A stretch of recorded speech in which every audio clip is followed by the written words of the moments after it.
अस्सलाम वालेकुम नाज़रीन, मैं हूँ वाजिदुल्लाह और आप देख रहे हैं मेरा फेसबुक और यूट्यूब चैनल। उम्मीद करता हूँ कि आप सब लोग खैरियत से होंगे और आप लोगों की ज़िंदगी अच्छी गुजर रही होंगी।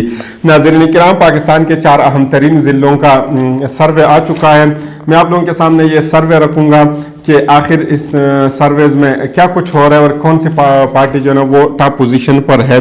दूसरे नंबर पर इमरान खान साहब को अडयाला जेल के अंदर ये बताया गया है कि 8 फरवरी को पाकिस्तान में फाइनल इलेक्शन होंगे और हर हाल में ये इलेक्शन होंगे। तो इमरान खान साहब ने कहा कि ये बहुत खुशाइन बात है कि आखिरकार पाकिस्तान में इलेक्शन का जो सिचुएशन है वो बन चुका है, क्योंकि इमरान खान साहब ने काफ़ी अरसे से ये कोशिश कर रहे थे कि वो किसी न किसी तरीके से पाकिस्तान में जनरल इलेक्शन हो जाए।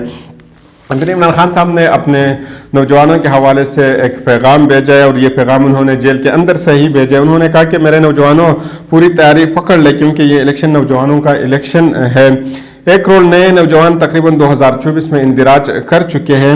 नौजवान फैसलाकुन किरदार अदा करेंगे कि जिस तरफ ये नौजवान होंगे वो पार्टी ये इंतखाबात जीत जाएगी। यानी जिस पार्टी को ये नौजवान सपोर्ट करेंगे वो पार्टी जीत जाएगी, क्योंकि नौजवानों का किरदार इसमें बहुत ज़्यादा अहम है और बिलखुसूसन ये 2024 के इलेक्शन में बहुत ज़्यादा अहम है, क्योंकि 1 करोड़ के आसपास जो है ना वो नए नौजवान भी आ चुके हैं। और वैसे भी अगर हम देख लेते हैं तो पाकिस्तान का जो उम्र है वो 74, 75 या 76 ईयर तक पहुंच चुका है। तो अब जो है नौजवानों का किरदार बहुत ज़्यादा अहम है, क्योंकि जो पुराने लोग हैं या जिनकी उम्र तकरीबन 60-70 से ऊपर है तो वो लोग तो ऑलरेडी अपनी ज़िंदगी गुजार चुके हैं। तो इस इलेक्शन में नौजवानों का किरदार बहुत ज़्यादा अहम है। दूसरे नंबर पर बलूचिस्तान में एक नई डेवलपमेंट हुई है, बहुत हैरानकुन डेवलपमेंट हुई है। इसके हवाले से आपको बताएंगे। बलूचिस्तान में पाकिस्तान तहरीक इंसाफ ने 2 वर्कर कन्वेंशन की है। एक बात मैं आपको अगर समझाने की कोशिश करूं तो ये पाकिस्तान के अगर हम पॉलिटिक्स देख लें तो हर सूबे के पॉलिटिक्स मुख्तलिफ है। पंजाब की पॉलिटिक्स को अगर हम देखते हैं ये बहुत ज़्यादा मुख्तलिफ है। खैबर पख्तूनख्वा के पॉलिटिक्स से, खैबर पख्तूनख्वा के पॉलिटिक्स जो है ना इस्लामाबाद रावलपिंडी से बहुत ज़्यादा मुख्तलिफ है।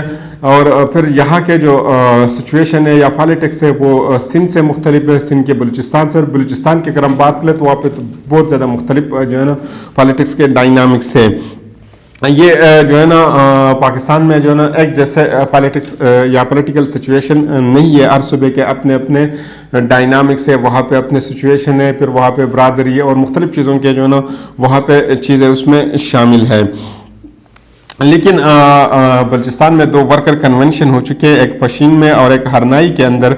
पाकिस्तान तहरीक इंसाफ ने वर्कर कन्वेंशन किए। आपको याद भी होगा कि शुएब शाहीन साहब जब इन कन्वेंशन को अटेंड करने के लिए गए थे तो उनको एयरपोर्ट से ही वापस कर दिया गया था और उनको लाहौर भेज दिया गया था और उनको इजाज़त नहीं मिली थी कि वो इन वर्कर कन्वेंशन को अटेंड करे या वहाँ पे वो तकरीर करे या वहाँ पे वो पहुँच जाए।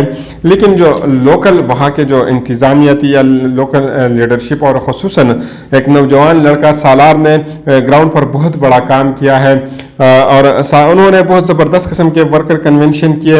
उन्होंने वर्कर कन्वेंशन के अंदर जो खिताब किया वो खिताब मैं आप लोगों के सामने रखूँगा कि उन्होंने खिताब में क्या कुछ कहा, क्योंकि इस नौजवान बच्चे ने बहुत ज़्यादा अहम किरदार अदा किया।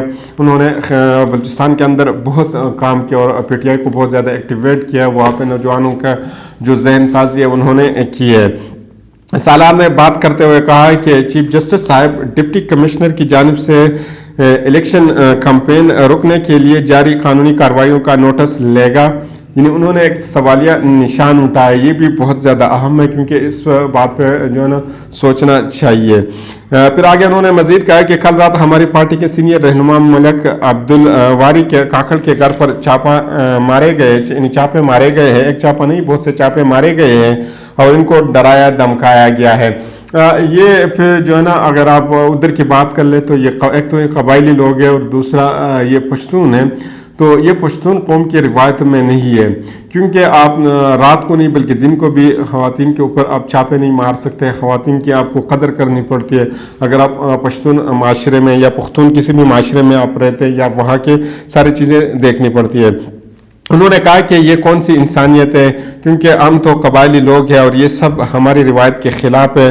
تو یہ ساری چیزیں پختون قوم کی روایت کے خلاف ہوتی ہے. اگر آپ رات کو جاتے کسی کے گھر پہ ریڈ کرتے ہو, یہ بالکل غیر مناسب بات ہے. اور پاکستان میں ایک عجیب سی سچویشن بن چکی ہے 9 مئی کے بعد, کیونکہ اب ہر بندے کے پاس یہ رائٹ آ چکی ہے کہ 9 مئی ہوا ہے تو 9 مئی کے بعد آپ کی مرضی ہے, آپ جس کے گھر کے اوپر چھاپا مارنا چاہتے تو آپ چھاپا مار سکتے, ریڈ کرنا چاہتے تو ریڈ کر سکتے, کسی کے بیڈ روم تک پہنچنا چاہتے تو ان کے بیڈ روم تک پہنچ سکتے, وہاں پہ کوئی چیز اگر آپ توڑنا چاہتے تو توڑ سکتے, کیونکہ 9 مئی ہوا ہے. ایک انوکھی بات ہے کہ 9 مئی کب کا گزر چکا ہے, لیکن 9 مئی کے بعد جو ہے نا پھر بھی لوگوں کو گھروں کے اوپر ریڈ کیا جا رہا ہے. کیوں ریڈ کیا جا رہا ہے؟ کیونکہ 9 مئی پاکستان میں ہوا ہے.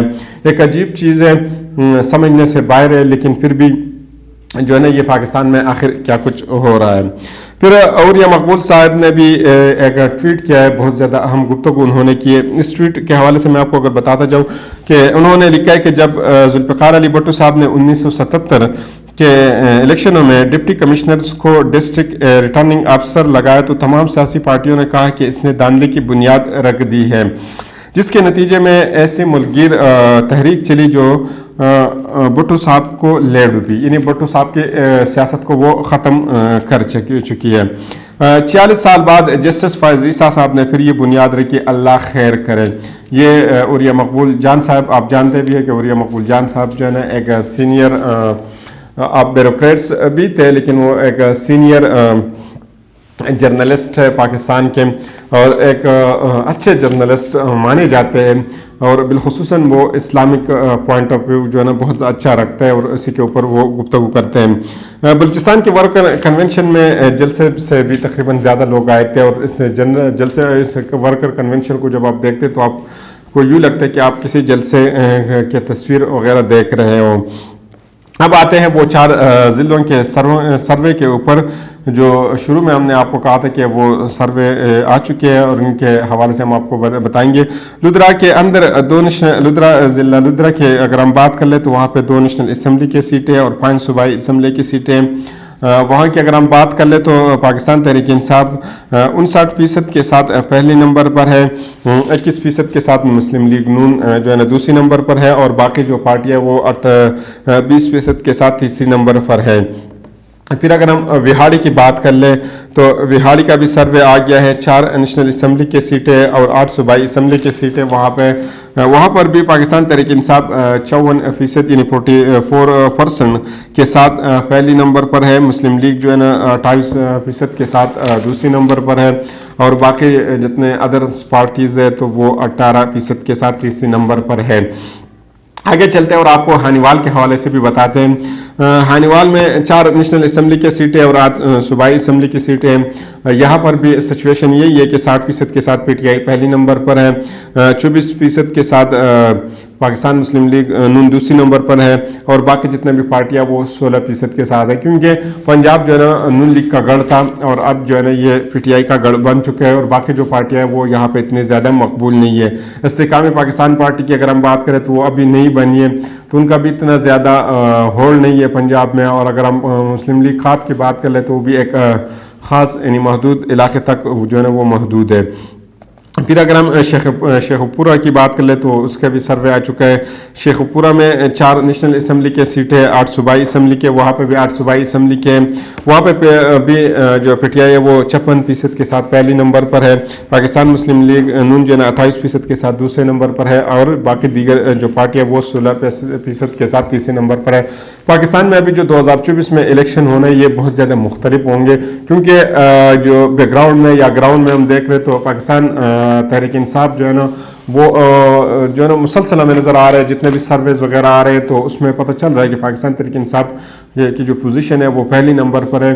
لیکن پھر بھی اسی کے باوجود جو ہے نا پاکستان تحریک انصاف کے لیڈرشپ جو ہے نا کچھ تو پابند سلاسل ہے, کچھ جو ہے نا دیہاتوں میں رہ رہے, کچھ لوگ پہاڑوں میں رہ رہے, کچھ لوگ جنگلوں میں رہ رہے, کچھ لوگ باہر ممالک میں, اور کچھ جیلوں کے اندر ہیں.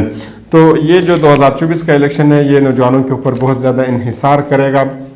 تو دیکھتے ہیں کہ 2024 کے الیکشن میں کیا ہوتا ہے. تو اگلے ویڈیو تک مجھے اجازت دیجیے. اللہ حافظ.